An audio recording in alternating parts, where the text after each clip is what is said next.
Hey everyone, welcome back. Today we're going to be watching episode 10 of Bocchi the Rock. Last time we left off, we got a little bit of a hint that there is a festival coming, and I assume Kesuko is going to be involved in it, or they're going to get themselves involved, and it's going to be probably a huge deal for Bocchi because now she's going to be playing in front of all of her peers. At least this is all my assumption anyway. Interested in seeing how this all plays out? Guys, feel free to check out my YouTube memberships. They're only $1 and you get early access to full reactions and other episodes like these. We're going to go ahead and dive on into this.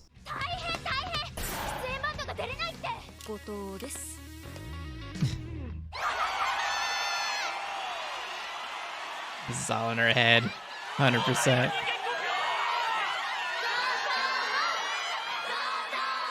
She's gonna start shredding.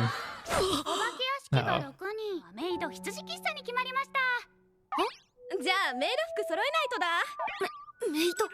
She's gonna pass out again, probably.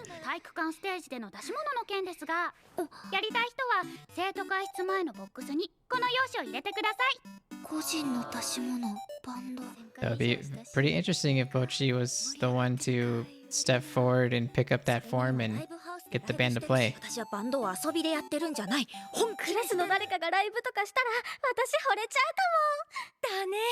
Oh.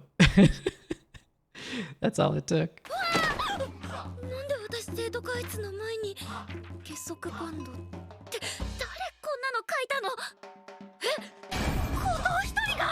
It's so funny that she's just blacking out and reawakening, you know, in the middle of the day here and there.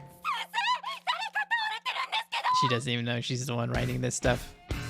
That's kind of interesting though, because I kind of feel like, you know, we've talked a lot about things regarding being someone who has like a lot of social anxiety. It's not like you want to have social anxiety, so there are things you want to have, but there are things that your mind keeps you from being able to achieve. So there's a lot of like duality in play. So this is like a really fun manifestation of that. I think it's because of her experiences that she's had over the summer and with this band. She's gotten a little taste of all these things and she survived every little bit of it. And I think that's fueling her to try more things. An unfamiliar ceiling. That's a Neon Genesis reference right there. I hope you guys have seen that. I'm so happy I caught that.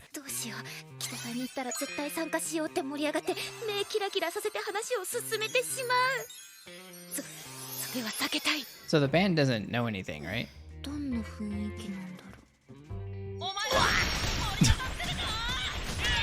Oh god. Oh my god, it's just bubbling her. She's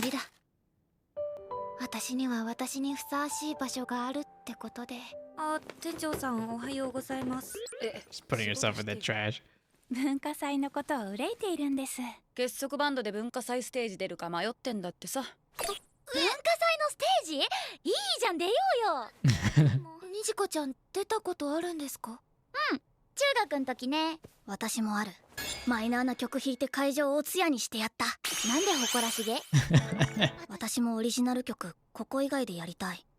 こういうバンドがあるって知ってもらういい機会だよ。Yeah, it's a good opportunity to play outside of just the typical venue. そんな拘束は I な say いでしょ。 typical because they have like easier access to a venue like this since they know the owner. というか絶対ここより多い人数の前で演奏するわけだし、正直お通夜状態だったライブたまに夢に見る。強がりだったのかよ。でもぼっちちゃんの悔いが残んないのが一番だからさ。それは言えてますね。I've done a few talent shows. Rarely do they go well, though the last talent show I did, actually, we had a lot of fun. We didn't win, but we had a ton of fun. やっぱりダメだ。目指す道がはっきりして悩みも解消された。よかった。後藤さん。 She's trying to feel comfortable with her decisions. 昨日気になって保健室に戻ったらもう後藤さんいなくて。そうだったんですか。ごめんなさい。 She probably found the note. 後を出しておいたからね。あ？Oh, her face. 危なかったね。文化祭ライブ頑張りましょうね。 Oh my god. She's dead. ただ酒飲まして。帰ってください。そろそろお店始まるので。先輩に負けず劣らずの目をするようになったね。 I really love the humor in this show, the way that they draw people and make them distort, or the sudden mood swings. ぼっちちゃん、この前のお返しに今日私のバンドライブすんの。よかったら見に来なよ。いいんですか？もちろん。はい、君たちもどうぞ。 Yeah, there you go. You can watch them, and then you can be inspired to go on stage yourself. やっぱり金巻き上げてるじゃねえか。泥酔状態でライブするから毎回機材ぶっ壊して全部その弁償に消えてるの。自業自得じゃねえか。 She probably throws all of her gear around. クズども、返すの遅くなってごめんなさいって言え。遅くなってごめんなさい。いえ。 Oh, nice. We got our money. 四苦八苦、それがひろいさんのバンド名です Sick か？ hack. お姉さん、路上ライブでうまいことは知ってるけど。 Yeah, she sounded great from that street concert they did. ライブハウスはどこも一緒だ。素晴らしいライブをありがとうございました。だからまだ始まってないって。ちょっと She just falls into that default. It's so funny. あ、やだ、ずいぶん可愛くてピチピチなお友達がいるのね。私、吉田銀次郎37歳です。Yeah, he was all super intimidating. 四苦八苦の人。私、ドラムの島です。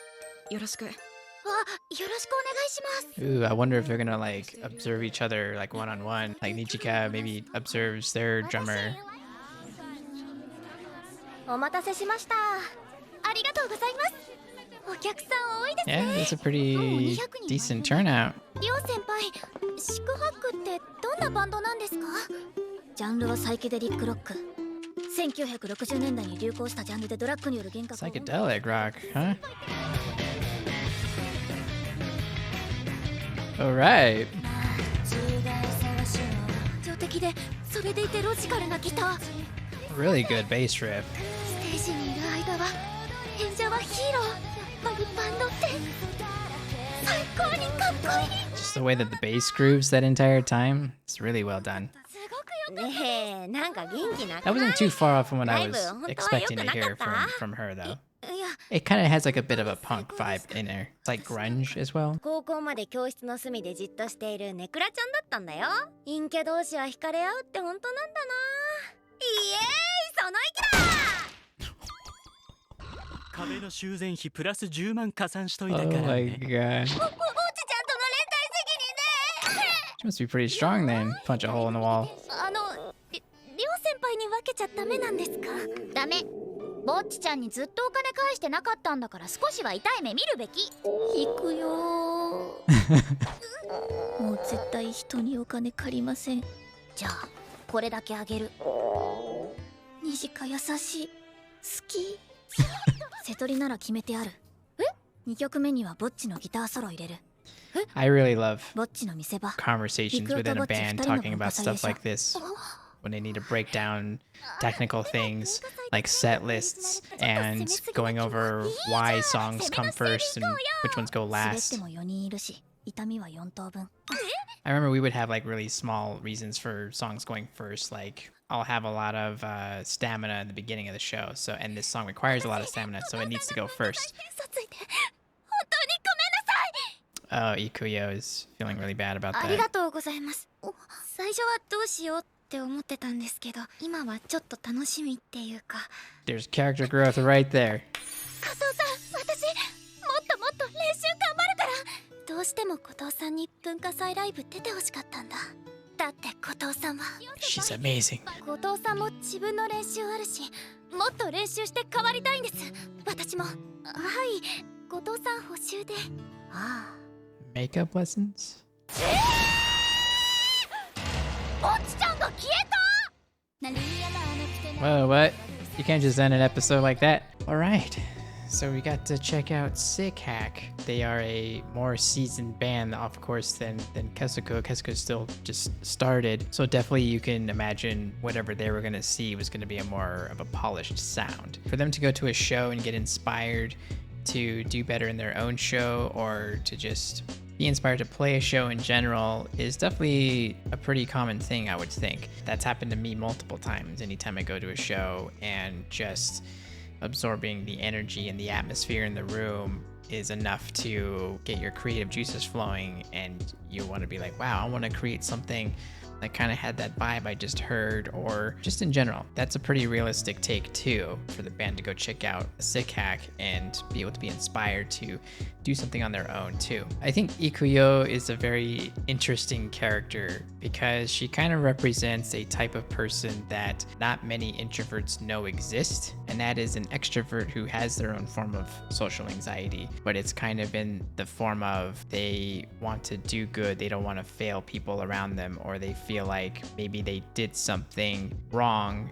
and now they're being very self-conscious about whether they're fulfilling what they need to for the people around them. I've even had discussions about this with like my actual friends who actually fit that description. They love talking to people, they can make friends very easily, but they also feel like things could be their fault if certain people react a certain way around them, even if it has nothing to do with them to begin with. Ikuyo, to me, is just fascinating to watch and to see how she deals with her anxieties, because that whole little talk that she had there with Bocchi at the end, she felt guilty, she felt like she did something wrong, and she needed to talk to Bocchi about it. And then luckily Bocchi has had enough character growth to be able to fully understand, even though Bocchi's default probably would be to just cave and just be like, oh no, it's okay, you know, whatever. But that was a genuine thought process that Bocchi went through and said, hey, you know what? Yeah, at first I was freaked out, but you know what? Now that I'm here, I really appreciate what you did, because otherwise I wouldn't have done it. And it's good that she has a band with a support system in which they can kind of feel like they're gonna enter it together, even though they are all individuals. They just kind of need to remember that they are going to enter it together and they can support each other, you know, as they go through it. So another great episode. Didn't think we would be getting some music in the form of Sick Hack. Let me know, because I think I was told that Sick Hack has, or rather the bass player has her own manga, or at least, yeah, I think it's her own manga in which she is the central character. I wonder if Sick Hack and all that has been expanded upon and there's like more music to check out. I think I did like a really quick Google search here and I did see that perhaps there's some music out there that I can get that's from Sick Hack. Love the episode. I think I'm gonna jump into the next one. Hope you enjoyed the reaction. That's it from me, and I'll see you next time.